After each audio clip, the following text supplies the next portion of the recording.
Hello, everybody. Welcome back to another episode of YHB TV. That's Your Handmade Business Television. We are Sharon and Isaac. I'm Isaac. She's Sharon. And we are here yet again for another week of talking about all things maker life, because that's what we do. And we make hashtag symbols with our fingers because that's what you do with a hashtag on a video, a live video. We are co-directors of Academy of Handmade, and we like to help you work on your business, not just in your business. But each week we tackle a topic on this series that gets a little bit deeper into what's really going on. We like to talk about things that are relevant to the community. In the past, we've dished on making it, but the season is over now. So we don't have any gossip. We need another. No, what are we going to do now? We don't have this little catty section with you and I at the beginning. I do think that we could get more catty. I mean, we definitely could get more catty. I feel like we are like fun catty. Like we're not seriously mean about anything. Like anything we say about it is like said with love. So, because we like the show and we want it to be good. Exactly. We're not like super sassy or anything, which is great in my opinion. Anyway, we are back. We are today. I should have brought out the confetti because we are celebrating our 40th episode. What do I have around that I can use as confetti? I've got. Oh, I have two little googly eyes that I found in my coat pocket from Craftcation. Throw these up in the air. Woo! But anyway, that was our confetti. We have, this is the 40th time that we've gone live since about a year ago. And I remember we took February off to do the Jumpstart sessions, and we had a couple other breaks here and there over the holidays. But that's a lot of episodes, Sharon. Yeah, no, it's really been one of the funnest things about doing this is I think like getting together each week, talking with you, talking with other people, and having that sort of like fun interaction on here. So I've really enjoyed it. Yeah, me too. It's been a lot of fun. 40 episodes ago, I was a little nervous about being on live video. I had my own issues with just being on camera generally. Like photos, totally fine. I will strike a pose like nobody's business. But something about being on the video camera was always really awkward, but I feel so much more confident and natural now that it's been really practice. Yeah, it's amazing how that sort of, consistently doing a thing that kind of scares you makes you way more comfortable with it. So absolutely. Lesson number 1 for the day. Yes. So we have some lessons that we want to recap from past episodes. We also have a fun resource for you all. If you click the green button, the top 40 PDF, we've kind of collated the top lessons from each of our episodes to date. So you can check that out. But before we get into things and answering your questions, because that's one of the big things we wanted to do today was answer everybody else's questions, we have to let you know, obviously, that this episode of YHB TV is brought to you by Jumpstart Your Handmade Business, which is our signature program. And it's a thing that we say all the time, but it's really good, guys. And I shouldn't say guys. It's really good, people. People seems like mean when you say it like that, though. It's really good, people. Earthlings from humans. No, I know it's tooting our own horn, and that's kind of our job to toot our own horn. But like seriously, Sharon and I were going back through it a couple of weeks ago through the curriculum. We're just like, man, this is a lot of great stuff in here, and it's something that we think it can be really helpful no matter what stage of business you're in. We talk a lot about the fundamentals. We talk a lot about knowing your numbers and helping you figure out what kinds of resources to pursue to answer questions in your business. all these things, and it's this self-guided program. It's just it's really good. And yeah, no, I think it's one of our proudest things that we've created. Like, we've really, like, even just like after we launched it last year, we've like refined it, added videos, added spreadsheets, and I think it's incredibly helpful if you're kind of in a place where you want to get bigger, or you're not sure what to do next, or you've kind of just started. And like, I feel like it applies to so many places in business. There's people who have been doing this for a little bit who've been stuck. There are people who have changed in their business and don't really know it, and this can help you. There are people that are just starting out and kind of overwhelmed with everything, and this is for you. Absolutely. And I will say that some of you might be like freaking out because the holidays are around the corner. You're probably already starting to get busy, but I do think there's no time like the present to dial in, especially now before, I would say even before like mid-October rolls around.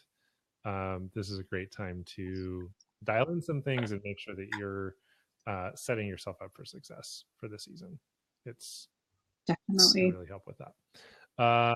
And there's always going to be a feeling of like you're never going to have time or take a break, but the sooner you deal with things that you kind of know are wrong or holding you back in your business, the sooner you're going to be able to grow. Absolutely. Okay, I think that covers Jumpstart. What do you want to?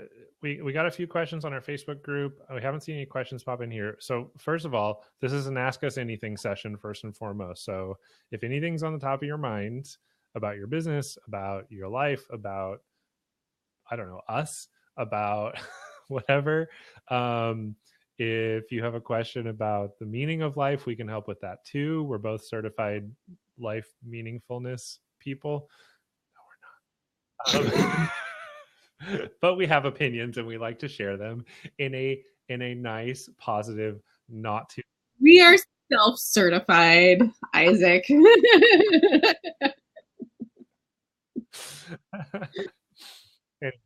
the school of life. I was joking with Sharon the other day. I was like, sometimes I feel like we're like the mom and dad of your crafty business. Definitely. And oh, well, when I was, or at least you're maybe like your aunt and uncle. You're cool uncle. let's get this straight here. Anyway, I do have the dad humor, right? Oh, Isaac loves a dad joke, like, or a dad pun. He's definitely got that down. It's funny because I get it all from my mom. That my mom also has the bad pun humor too. So yeah. Anyway, so please do ask us your questions. We wrote down a few from other areas where we've been getting stuff. We also have some lessons that we'll recap to fill in space, but use that ask a question button below the video, and we'd love to hear from you. I'd also like to say you guys should definitely check out the Top 40 PDF, which is at the button below here too.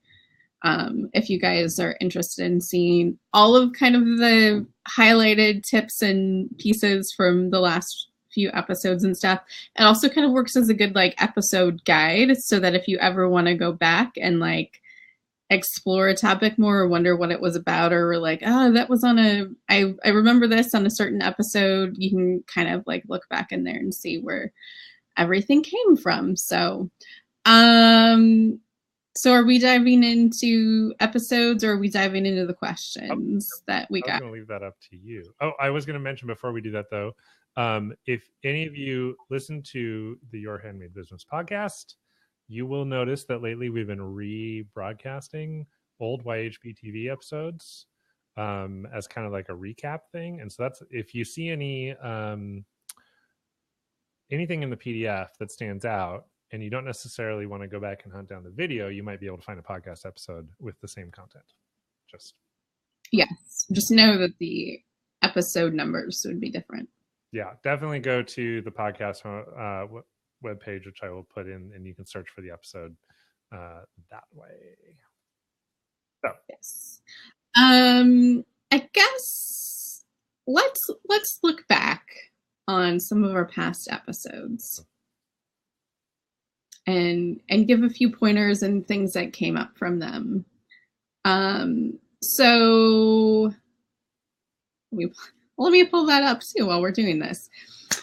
One of the ones, the very first ones we did, it was actually our second episode, was about why you aren't getting into gift guides. And so this was right about this time last year too, before the holidays. And I think getting into gift guides is like a big thing, you know, that a lot of makers want to. And let's clarify, gift guides are usually, they can be in magazines, and like there's sort of like a spread of like 40 gifts under $40 or whatever. Stocking stuffers for him. Things like that. Those are what they label gift guides, but they do a lot of those on blogs too. So gift guide is kind of a general term for all of that. Usually you see them in magazines or blogs. And kind of what I said is like, you know, a lot of times you can get envy of like, why is this person always in a gift guide? And I remember someone saying that there was this, I think it's just called Pie Box. And there's this company that on Etsy that sold these, you know, handcrafted wooden pie boxes. And one of, you know, a maker came to me and was like, you know, I see this person everywhere. Like, how are they just everywhere? And it was like, well, it's not just like an accident. Like it usually almost never just happens. It's, you know, they've submitted this stuff to places. They've given samples out. They've hunted down the press. And that is a lot of how gift guides work, is that you should be courting press and you should be submitting your products to these gift guides instead of just hoping they'll find you. So it's not an accident that most of those people that will be seen everywhere.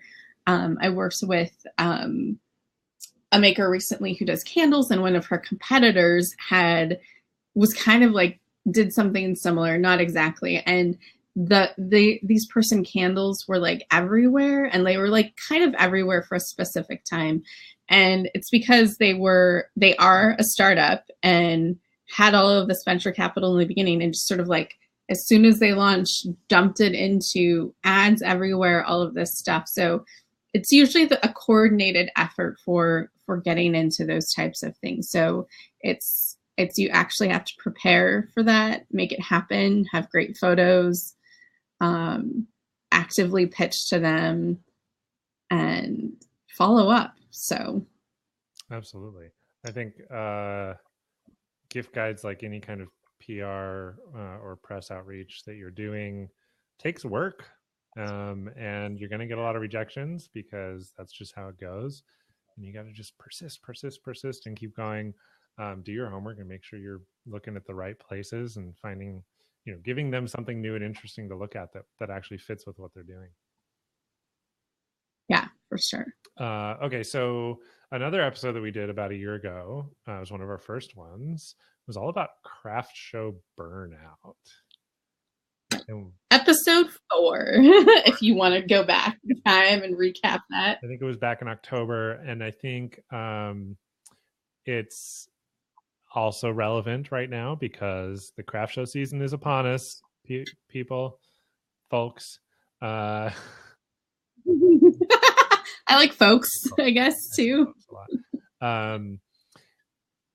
It's a thing, and the holiday season especially is ripe for burnout, because if you're doing a ton of shows, if you feel like you need to do a ton of shows, if you're trying to maximize your holiday sales, burnout is a thing, a real thing. You're probably going to experience it if you haven't already. But I remember offering some tips on how to avoid or to minimize what burnout you do feel. And one of them is one of my favorite things to talk about, and that's doing a pre-mortem activity before you get into your craft show season to make sure that you can rule out anything you can control in advance.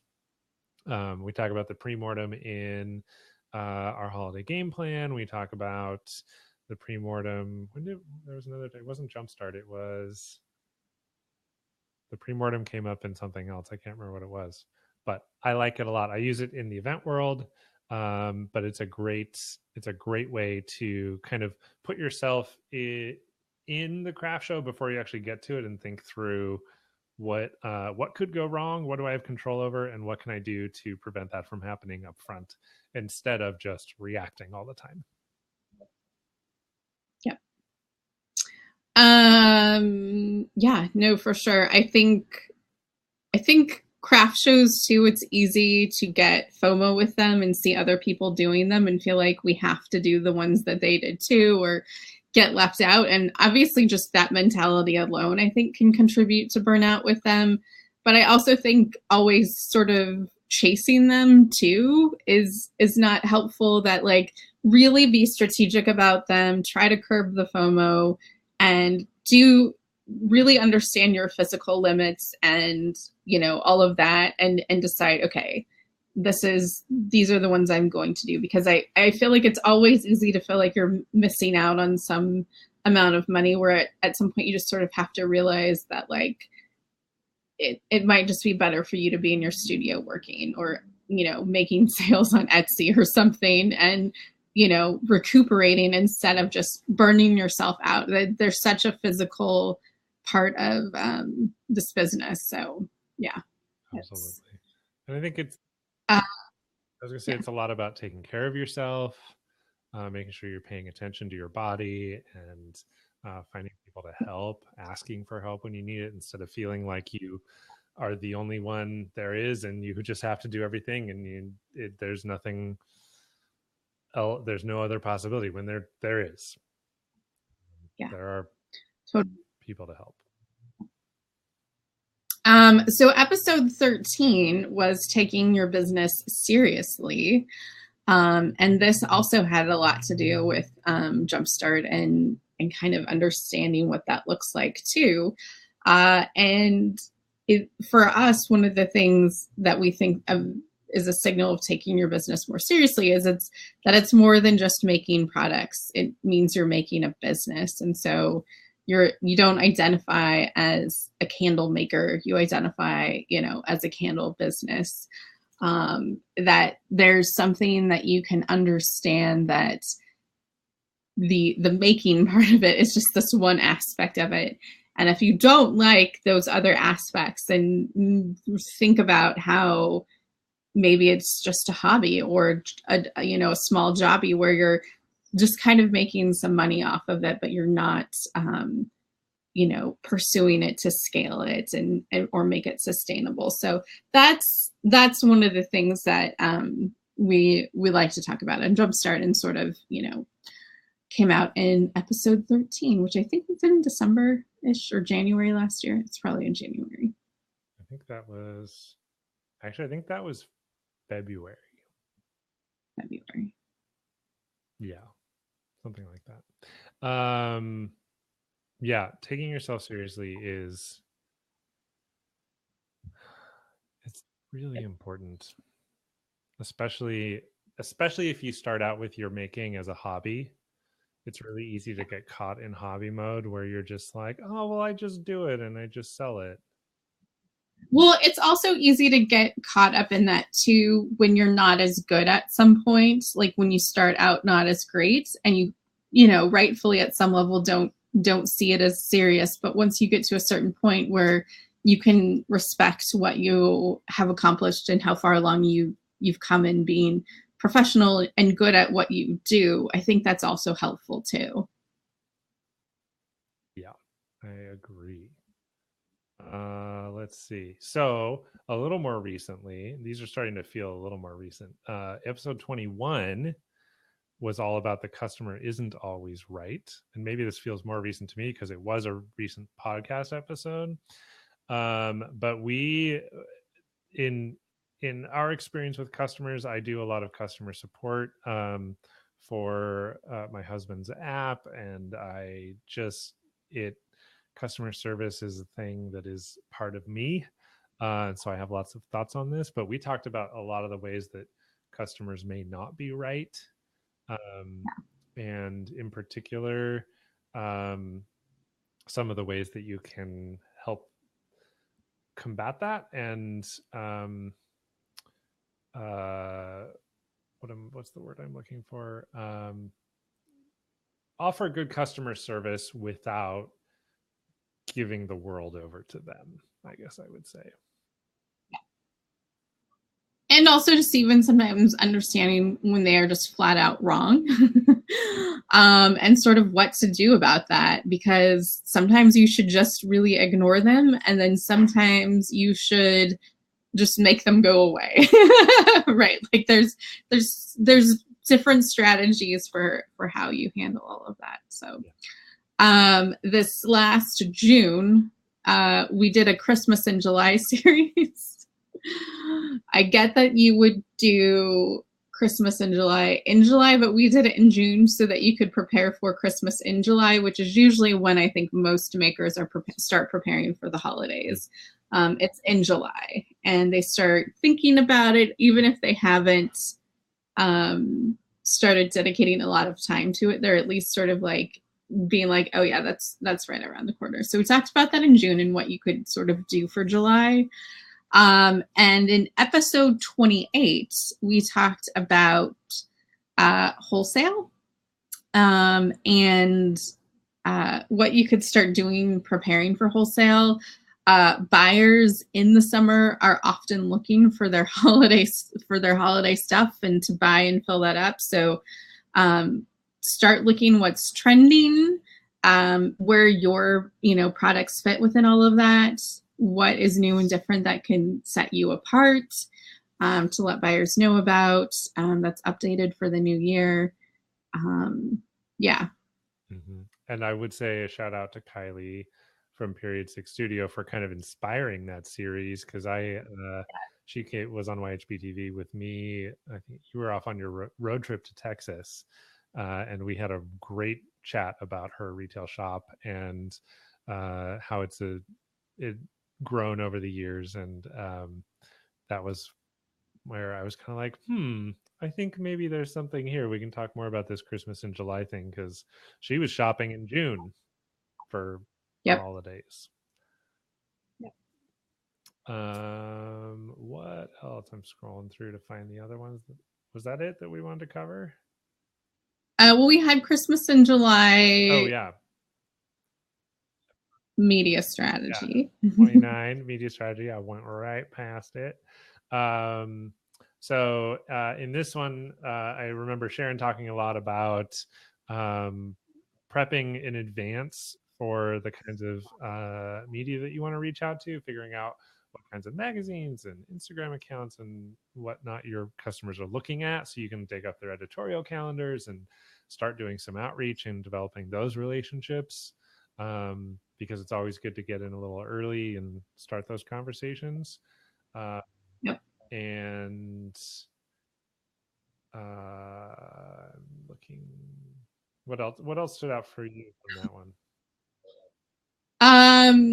I think in the next one too, in the Christmas in July readying your business, which was the last one we did, we also talked about thinking through stock and thinking through production and all of those sort of like nuts and bolts things, because like we said, like right around the corner is when the holidays start to hit, and you kind of get into production mode. So it's like pre-production mode. Like, what can you do to start understanding how much you have to make, what supplies you're going to need, all of that stuff. And maybe instead of like coughing everything up in October, you can start figuring out how to buy, get everything up to speed. Exactly.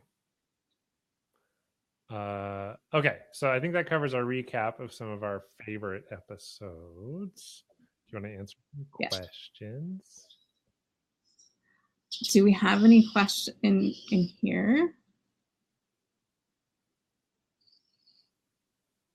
I don't see any. I don't see any either. All right. Heather's questions. Yes. Some good questions in our Facebook group. Yes. Uh, Let's start with this first one. What are the 5 core fundamentals that you'd recommend handmade artists prioritize in the earliest stages of their businesses in order to establish a solid foundation for a sustainable business model in the future? Are these fundamentals any different than from the ones that other online entrepreneurs need to address? So we came up with, just sort of on the fly, and we reserve the right to change our minds later. I think all of these things are fundamentals in the beginning, but I think all of this is fundamentals for forever. Like, I don't think there's anything that you shouldn't be not thinking about in here. So the first one is pricing. Obviously, again, Jumpstart, we help you figure this out. But honing in on that, figuring out where your price is going to be, what your expectations for profit are, all of that stuff. Making really understanding cost of goods, all of that coming in. I know that it's harder to do in the beginning because you're usually sort of piecemeal and you don't have the ability to buy in volume quite the same. But as long as you can start to get a good understanding and at least understand, like, okay, I know I'm in a lower price point right now, or I'm not in the exact right price point because of, I know my materials cost more than they actually should. But at some point, I'll be able to adjust this price to the one, as long as there's a plan to get you to where you need to go. We don't think you need to be perfect right out of the gate. Absolutely. I think the second big thing that came like immediately to us was your product, and really dialing in what that is, how you're making it, what sets it apart from comparable items, what is it that you're giving to it that's different, and how can you maximize your craftsmanship or your your material choices or things like that. Product is really important. I think this is one. I mean, I think the clarification that came up as we were thinking about this is that as somebody who sells online, you are an online entrepreneur. The difference is in what you're selling. I think this is one area where this kind of foundational element is has more emphasis. Well, I wouldn't say more emphasis, but different emphasis than someone who's selling like an ebook or coaching sessions or a consultant uh, drawing a total blank in my words. You know what I mean?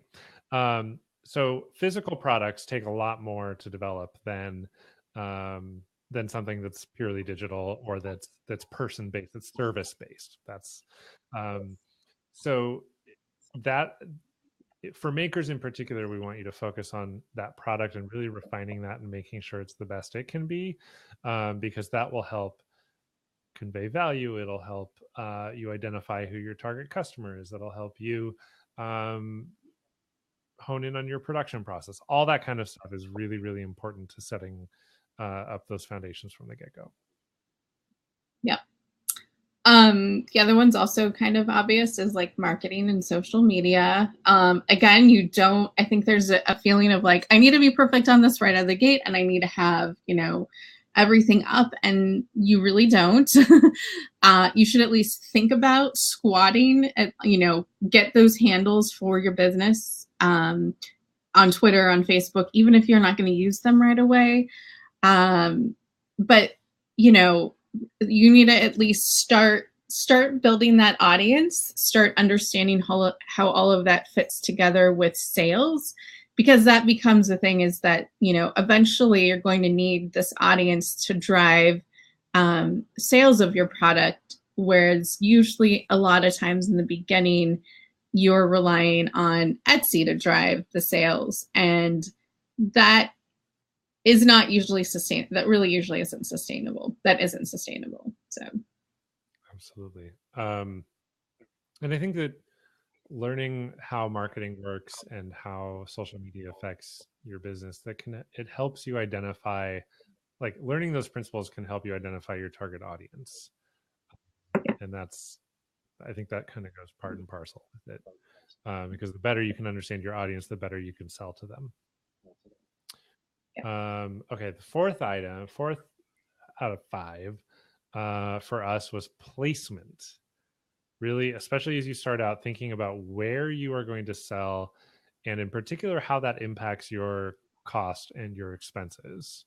And so we're talking like, are you purely online? Are you only selling it at, boutique art fairs? Are you selling at farmers markets, or are they just craft shows generally? Are you going to do all of them? Do you where you sell has a lot to do with how much money you're spending on your business, whether that's travel expenses or shipping or booth fees or whatnot, but also how you track your inventory, and needing to be concerned. I remember back before Etsy had an app, back in the old days before Etsy had an app. I remember being at craft shows, and like during the holidays, I would get an Etsy sale and I'd see the email notification, and I was like, oh, quick, I got to grab that thing off of the table before somebody buys it. Otherwise, I'm going to have, some answering to do, or vice versa, removing a listing from sale. I remember squinting on the like not mobile optimized Etsy admin panel, trying to like remove from sale, delete listing. And anytime something's sold in person, so it's a lot easier to do that now because there are systems and apps that can help you do that, but those are considerations you need to keep in mind. And I think that that can influence your marketing, it can influence your products, how you're shipping them, all that kind of stuff. Yeah, for sure. And I would say placement too is, there's Etsy, there's Amazon, and then there's your own website too, and figuring out, all of those things. The costs very different to do business in all of those places, and it changes, a lot of how you're going to work. I just lost the place where we were at. Way to go, Sharon. So number 5 was feedback. This is my own point from earlier. Run with it. Yes, feedback, I think, helps you to continue to create a better product, understand your audience better, and do the refinement. So feedback is the part in all of this that makes all of those 4 other categories better, I think. It's what you focus on to move you forward. Yeah, and it will get you used to hearing criticism. This is true. It'll help develop that thick skin, especially if you're coming at it from like a traditional art perspective where what you make is very, very deeply personal. It can be really hard to separate the maker from the product. And so soliciting feedback early. So really, I honestly feel like people in art school get the harshest critiques of anyone. So, but getting all that feedback, I think, can help develop a thick skin. It can help you identify things in your products that maybe you could tweak or adjust your marketing to make them better in the long run. Yeah. And it can also help you understand who's giving you the feedback too, like the discernment of like, there's certain feedback you don't need to listen to. You start to hone in better on who the voices are that really are going to propel you forward. So the next thing we had is a question on what are aspirations that you have for Academy of Handmade in the future. We have one that we've been talking about for about a year that's kind of exciting. Do you want to say a little bit more about that? This is a little bit more of Isaac's baby. Well, most of you know that I produce events, and so brief story time. Way back when I started Makers Nation, which was a nonprofit that I had before I joined forces with Sharon, one of the like core things that I set out to do, I felt really strongly about the power of being face to face with other makers. And I just think getting out of your studio, out of your workshop in person with other people is really, really important. And I think that's why conferences like Craftcation are so successful. That's why, monthly meetup groups and things like that are great. And, we used back in the olden day, Academy of Handmade used to have a chapter program where we had chapter meetups pretty regularly. But we've gone basically all online, and it's great. And I love all the people that we've met through this, and we've loved using YHB TV and the podcast and our Facebook group to connect with everybody. But I still itch for something in person. And so we've been thinking about doing a small live event next year. Yep. And we're not really sure what it's going to look like yet, but it would obviously be business focused because that's what we do. And I think Lunchbox. Sorry. Lunchbox also really likes the idea. Yes, he's barking in affirmation. So we, of course, want to know what you all think about something like that. And we'll be asking some questions and throwing some ideas, some spaghetti ideas onto the wall to see what sticks. But that's something that I'm personally really excited about. And hopefully we can do. Yep. We're also, I think, aspirationally, I think we're still trying to figure out, this kind of goes along with the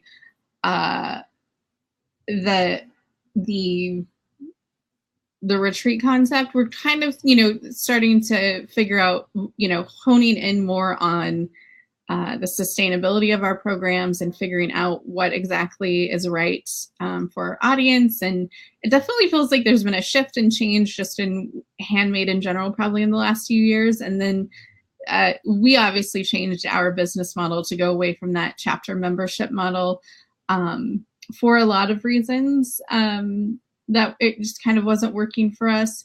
So we want to, as we've created this Jumpstart program that we really love, figuring out sort of building on that core program and expanding it out. Yeah, exactly. And I think we're making some progress there, but I think we have a lot more room for improvement and just figuring out where those core programs fall, how we can best help you as handmade business owners, and how to balance it all. I think the last thing that I'm really excited about or aspirational about is the podcast. And I feel like I finally have a lot more momentum behind it this year than I did last year. I've honed in on the production process. So I'm excited. I'm aspiring to hit 100 episodes now. I want to hit the 100 mark. And I think that's going to be really fun. So we'll see how it goes. Okay. Last question was inspirational places we've been in the last few years. Do you have one up? You want to? It's really hard for me to think about right now. But do you have one? Well, I mean, I was blown. I went to Amsterdam in March for a work trip, and I leave on Saturday to go back there to actually do the event. But I had not been to Europe in 15 years, and so it was like another world reopened to my eyes, and I was super inspired by color and pattern and design in a way that I have never been by any place that I've visited. And like it influenced my wardrobe and my personal style, and I'm just I'm into it. Yeah, I've actually been watching The Miniaturist on PBS. Anyways, it takes place in the Netherlands, probably Amsterdam. I don't know. Anyways, and we just watched a World War II show last night, also in Amsterdam, and it made me think about how, there is like a very interesting Dutch design, cool aesthetic that happens. I totally get that. There's there's definitely a feast for the eyes there. For me, so Isaac alluded to, I took a trip to Texas with my husband to go visit family out there. And it was the first time I had driven all of that. So a lot of it starts to look the same after a while. A lot of it does not feel very inspiring, but we wound up in this place called Bisbee in Arizona that was just absolutely adorable, that we both loved. And I don't know about inspiring or something, but it's just one of those things like that you do on a road trip where we had not decided to stop in this town. We kind of just saw it off the highway. We had come out of Tombstone, which we were kind of disappointed with. And there was this city, and it was just like, oh, this place is great. We're going to come back here, the next time we can find ourselves in southeastern Arizona. So that, I think that was kind of like one of those things where you're like, oh man, this is just I don't know. It was just a cool, fun thing, and it makes you feel like, those are one of the great things about road trips, that they just kind of surprise you like that. Yeah, for sure. Does anybody else have any questions? We were kind of all over the map with these, which I think is great and fun.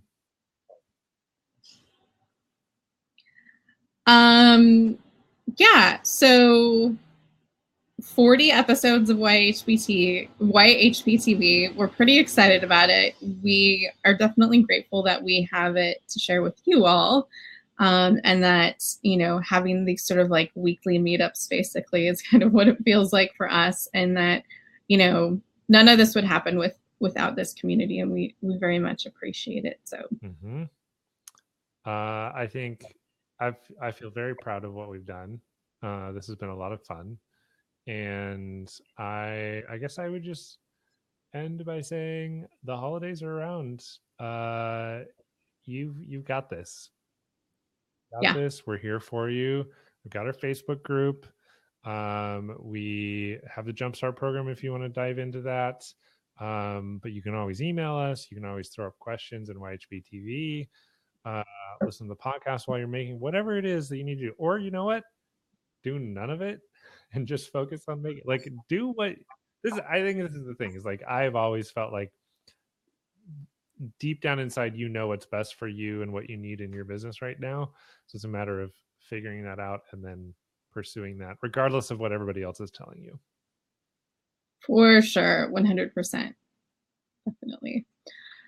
All right, everyone. It was good seeing you. Isaac will be in Amsterdam next week, so it'll just be me flying solo next week. So I hope you're ready for that. And we'll talk about getting holiday press next week too. So there's still time for that.